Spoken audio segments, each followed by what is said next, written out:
कि आपने बिलावल की और फिर मुराद अली शाह साहब की बात छेड़ी, तो मैं जरदारी से आपसे बात करना चाह रही थी, क्या उनके ऊपर भी नाअहली की तलवार लटक रही है? कह सकते हैं हम ये मैनहट्टन फ्लैट्स के मामले पर? अब एक तरफ पीपल्स पार्टी कह रही है कि सिरे से ऐसे कोई फ्लैट्स है ही नहीं, दूसरी तरफ लतीफ़ कोसा साहब का रिकॉर्ड पर बयान मौजूद है कि जी जरदारी साहब का ऐसा फ्लैट था लेकिन उसे बेच दिया था फिर। इसके लिए किरण, मैं ये कहूँगा कि ये तलवार तो लटक रही है, ये तलवार तो लटक रही है, लेकिन ये इतना आसान नहीं होगा।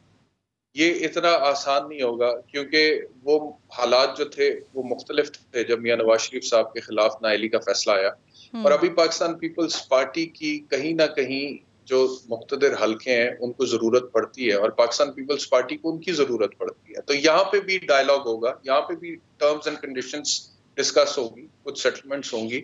और अगर तो पाकिस्तान पीपल्स पार्टी ने वही किया जो कि मियां नवाज शरीफ साहब ने किया था, जो कि पाकिस्तान पीपल्स पार्टी करती नजर नहीं आ रही, क्योंकि जरदारी साहब को तो आपको पता है क्या कहते हैं, मुफाहमत का बादशाह। तो जरदारी साहब उतनी स्ट्रिक्ट लाइन लेते नहीं, वो जब कहते भी थे कि हम आपकी ईंट से ईंट बजा देंगे, उसके बाद आके फिर से मामला तय कर लेते। मियां Nawaz Sharif sahab took a different line, he became over confident. उन्होंने कहा कि अब मैं हूं, जो करूंगा मैं ही करूंगा, I have to you know talk on my own terms. लेकिन मुझे लगता है कि बिलावल भुट्टो और जरदारी साहब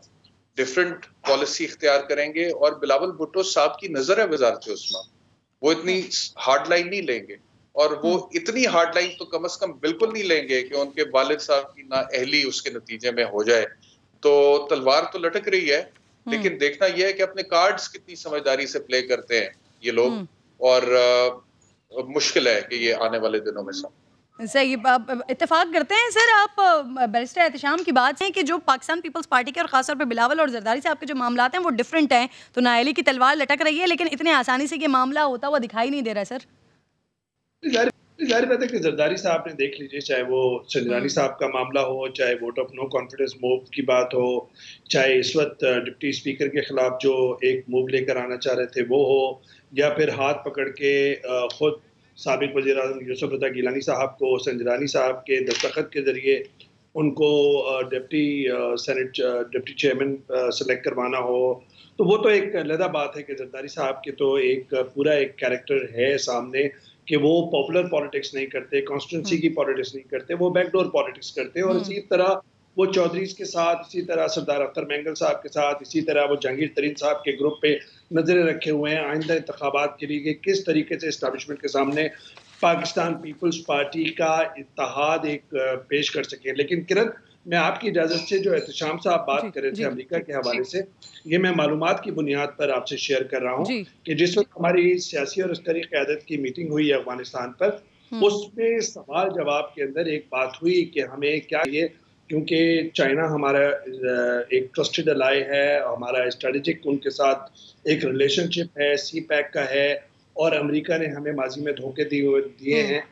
लेकिन उसके बावजूद क्या हमें अमेरिका से एक विंडो नहीं रखनी चाहिए, क्योंकि एक वो सुपर पावर है। और इस पे बात थी जिस पे बिलावल भुट्टो साहब ने कहा कि मेरा भी ट्रिप अभी है अमेरिका का, तो ये उससे ये मैं मालूमात की बुनियाद पे कह रहा हूँ, तो इससे ये अखज़ नहीं कर सकते कि वो वहाँ पे अपनी हुकूमत को तख्ता उलटने के लिए वहाँ पे जा रहे हैं। मैं समझता हूँ कि सियासी पॉइंट स्कोरिंग के बजाय शहबाज गिल साहब वगैरह इससे एक फ़ायदा भी उठा सकते हैं अफगानिस्तान के मसले पे। सियासी पॉइंट स्कोरिंग के बजाय सारे लीडरान जो हैं वो